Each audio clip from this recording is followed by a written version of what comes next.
Hey Fight fans, I'm Sarah Davis and you're watching Fight News Now Extra. We're going to bring you the latest headlines coming out of the combat world where a fighter has been cut from the UFC and Dana White gets humble.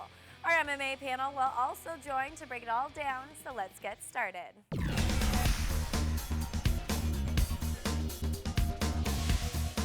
The Spaniard Charlie Brenneman is the most recent fighter to get nixed from the UFC.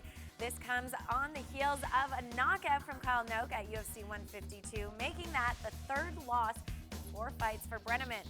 So he leaves with a 4-4 record in the octagon, but says he'll be back. Brenneman's former boss Dana White recently sat down with Ariel Helwani on Fuel TV. Helwani talked to White about whether or not White is the greatest promoter out there. Well, White was humble about it, not agreeing or disagreeing, but saying that the greatest ones out there are Don King, Vince McMahon, and even Mama Kardashian.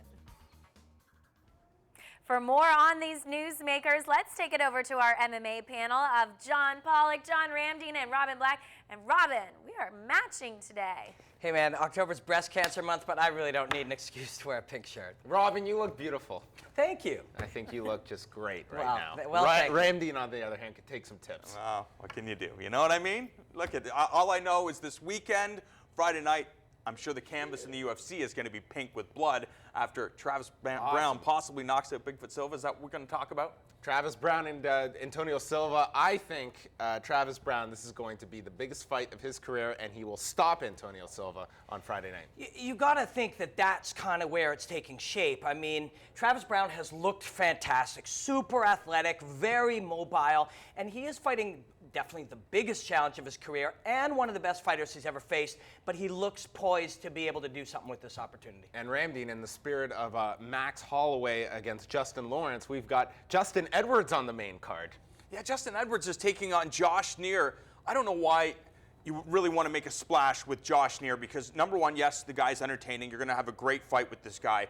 But what Josh Neer does is he comes out and he comes to hurt you. If you are not on your A game, you're going to walk out of that fight with your teeth rearranged. That is why this guy is known as the dentist. He comes to fight every time, so Edwards in very, very tough. I agree. And, you know, one thing we were talking about when the UFC was first doing all of these shows was the matchmaking kind of looked like fill in the blanks. Oh, my God, we got to put some cards together, throw anyone there. Lately, it's looked much more interesting where you're lining up fights with storylines, fights with guys that make a lot of sense. But this fight really looks like, on paper, Josh Neer can just walk in and just lay a beating on the kid. Yeah, it's not a fight that I think is really going to have any impact on any future title contenders ever. But one that will is a flyweight bout between John Dodson and the debuting Formiga, Jussier Da Silva, who's making his debut. Winner of this will face Demetrius Johnson. I really like John Dodson in this fight. Yeah, John Dodson really, you know what, he's got athleticism, he's explosive, he has the experience, he trains with one of the best camps in the world.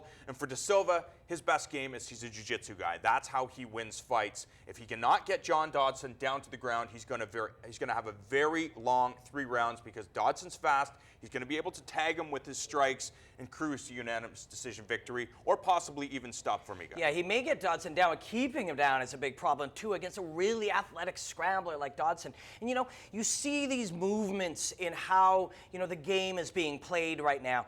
And you know, at certain times, guys can win with jiu-jitsu, guys can win with their wrestling. Right now, that real mobile game where you can get in, do damage, and get out, that's an area where some fighters are ahead of others. And Dodson is one of these guys.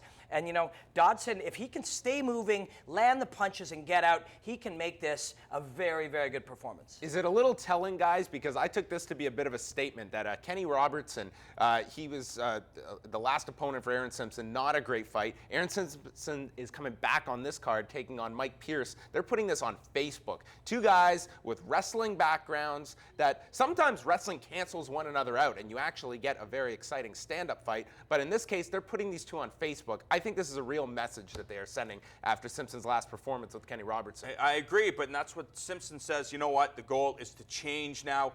We have to finish fights. We know that winning, yes, is important, but we also have to entertain the crowd, and you haven't gotten that from Aaron Simpson. This guy is a competitor. He knows how to win. Now it's time for him to step up and try to finish guys.